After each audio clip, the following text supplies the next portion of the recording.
in this book are Humans, the Queen of England, Mary, the Queen's maid, Mr. Tibbs, the palace butler, the head of the army, the head of the air force, and of course Sophie and Orphan. Giants, the flesh lampeter, the bone cruncher, the man hugger, the child chewer, the meat reaper, the gizzard grubber, the maid masher, the black butler, the butcher boy, and of course the B.F.G. The witching hour. Sophie couldn't sleep. A brilliant moonbeam was slanting through a gap in the curtains. It was shining right onto a pillow. The other children in the dormitory had been asleep for hours. Sophie closed her eyes and lay quite still. She tried very hard to doze off. It was no good. The moonbeam was like a silver blade slicing through the room on her face. The house was absolutely silent. No voices came up from downstairs.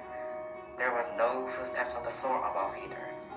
The window behind the curtain was wide open, but nobody was walking on the pavement outside. No cars went by on the street. Not the tiniest sound could be heard anywhere. Sophie had never known such a silence.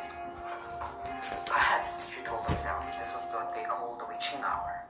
The witching hour, somebody had once whispered to her, was a special moment in the middle of the night when every child and every grown-up was in a deep, deep sleep, and all the dark things came out from hiding and had the world to themselves. The moonbeam was brighter than ever on Sophie's pillow. She decided to get out of bed and close the gap in the curtains. You could punish it if you were caught out of bed after lights out. Even if you said you had to go to the lavatory, that was not accepted as an excuse, and they punished you just the same.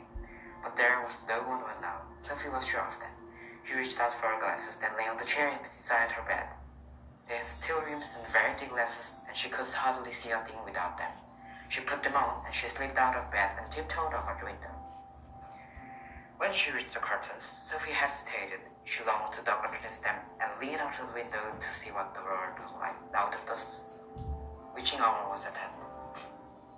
She listened again. Everywhere it was deathly still. The longing to look up became so strong she couldn't resist it. Quickly, she ducked under the curtains and leaned out of the window. In the silver moonlight, the village tree she knew so well seemed completely different. The houses looked bent and grouped like houses in a fairy tale. Everything was pale and ghostly and milky white. Across the road, she could see how Mrs. Francis shop, where you bought buttons and wool and bits of elastic. It didn't look real. There was something dim and misty about that too.